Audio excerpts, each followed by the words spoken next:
How's it going, guys? Quick video going over my trades today. I actually have not reviewed them yet, so I'm going to walk you guys through them as I go through them. I pretty much what I did pretty much up to a month ago is I would use the screen recording option on TradingView, and I would just screen record my trades. That was mostly because I was very lazy during the day and I didn't like recording my trades. So I would just talk to myself while I was screen recording, pretty much saying what I'm looking at, what I'm seeing. I would say my exact entry and say my exact exit. Started to take up a little too much space on my computer. And so I decided to now what I do is I just have a Discord. It's just me in it, and I just open up a separate tab for each day, and I'll just literally screenshot the chart before I enter, and I'll say my entry, and then I'll screenshot the chart after my entry. So that kind of gives me a visual. I can look back at that chart and look at my entry and kind of judge myself on whether that was good or bad entry. So we are going to go through these today. I'm not even sure what I went today. It was a green day. Wasn't that big of a green day. I missed the majority of the move, and I'll show you guys exactly why. I know for a lot of people, price action was good for them. For me, it wasn't. Just in my style of trading, this is not my favorite type of price action. I know a lot of people are really good at catching those big moves, but that's not for me. I like range. I like chop, to be honest. Not bad chop, not fake outs, but some good chop when we're in a great range, and I can get those just 1, 2 candles. That's all I need for a quick 15 to 20%. Because I'm a quick scalper. I don't usually like to hold for longer than 25, 30 minutes or anything like that. I like to get my move, get out, and move on. So we will go through these. My first trade of the day was on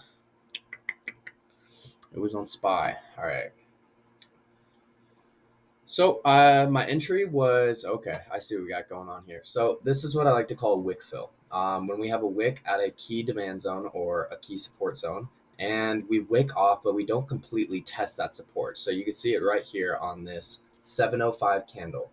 What I'm expecting is when we wick off like this, I'm expecting this gap to fill in this wick, if that makes any sense. Um, no, I won't take this in all instances, but when we have a key level like this and we didn't really touch this key level was 366.2 area. This was a big level all throughout the day yesterday, as you can see. So I was looking to test this level, and this was honestly just a one candle. Let's see what we got on this. This is 367 all the way down to three. I mean, I don't think you could have gotten a whole dollar move on just this single candle. That's a good 20% on cons, and that's all you need. So I entered pretty much right as this candle opened. I wouldn't say I top ticked it, but I got pretty close at around 366. And my stop loss is pretty much if I see any bullish direction north. We did have these EMAs right here, but I probably wouldn't have held throughout those EMAs. But with a candle like this, and when we have I'm looking for major supports, not just a little support. I'm looking for a major support that I'm looking to test, and we haven't quite tested it yet, but we're very close. And it did exactly what I wanted to do. And I didn't wait to see if we were going to get any further breakdown because I wasn't interested in taking any further breakdown. I exited right at the support, pretty much right at 366.2.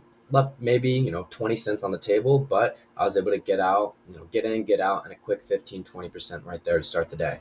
I ended up turning around and making another trade, which is not exactly what I usually like to do. Usually I'll typically like to wait at least 15 to 20 minutes before I take something else, but a setup like this, I was willing to do it. We were rejecting these EMAs right here. We had this little shoulder going on, and this 20 EMA. I love taking that first 20 EMA rejection, not the second one, but the first 20 EMA rejection I like to take. So I got in right at the 20 EMA, and I'm pretty sure I actually got pretty close to top ticking because you could see we directly rejected this EMA to the penny. So got in pretty much right on that rejection.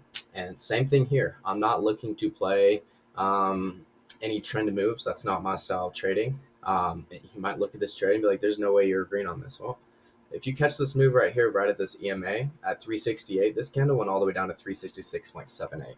So that's $1.20 move. And I'm not even taking 0 day. I'm not even taking tomorrow's expiration. I was taking September 30th, so Friday expiration cons, and I still caught 20% out of this.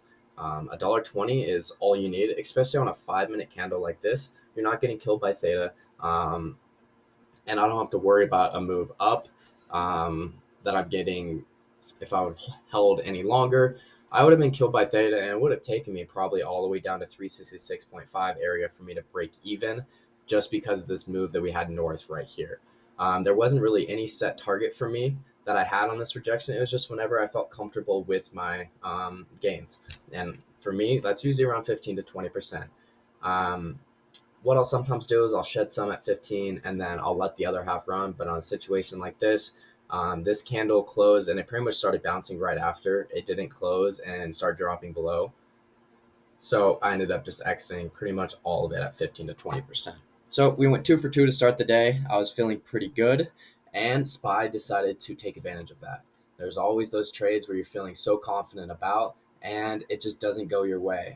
We were actually live trading this in the Discord, and we got burnt on it, and it was disappointing because getting burnt on it led to us missing this entire move down. So it was one of those things. Looking back, I don't know if I would have done anything differently, to be honest. I could have held a little bit longer, but I was down a good amount, and I didn't want to risk giving up all the gains I had on the first 2 trades. I think I got a pretty good entry. I was taking this as a trend line, and you can see exactly what was wrong here. This was just a pure fake out. We had an upper trend line right here as well. So I was actually looking to go long if we broke this upper trend line, and I was looking to go short if we broke this trend line south.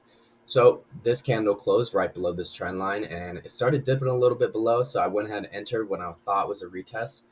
You can see as well the EMAs did cross, giving me some more confluence.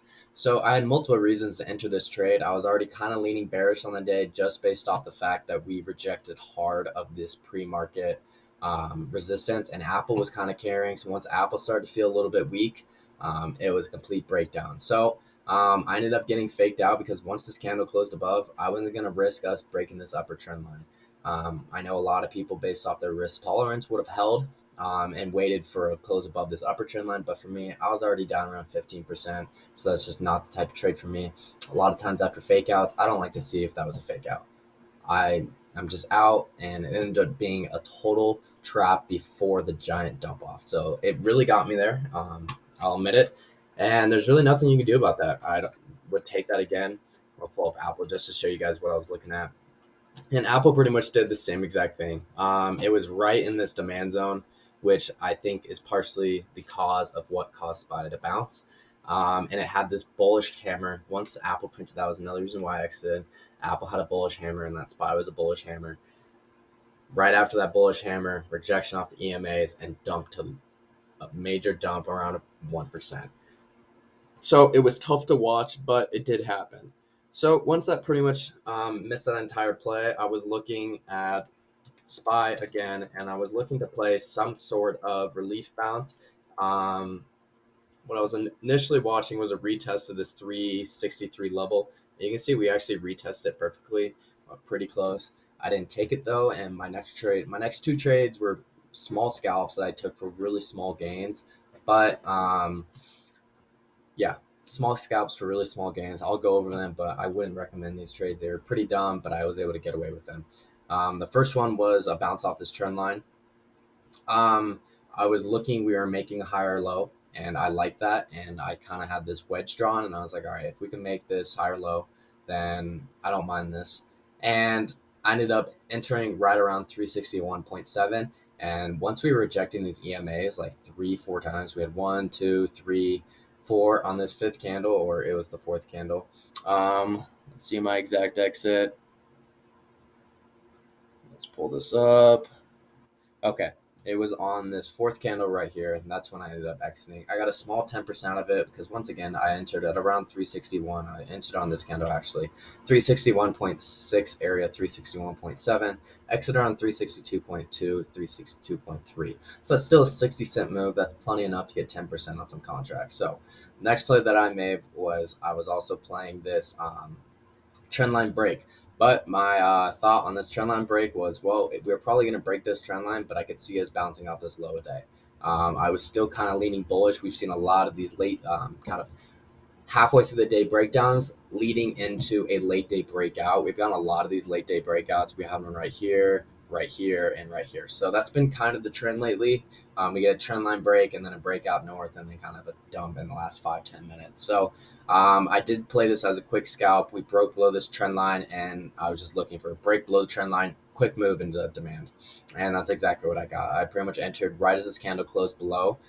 Got in around 361.65, exited on this wick at around 361.1. So got about 50 cents. Same thing on that. Got around 10-15% out of it. Not much, but I got lucky. I survived this whole choppy mess that we had.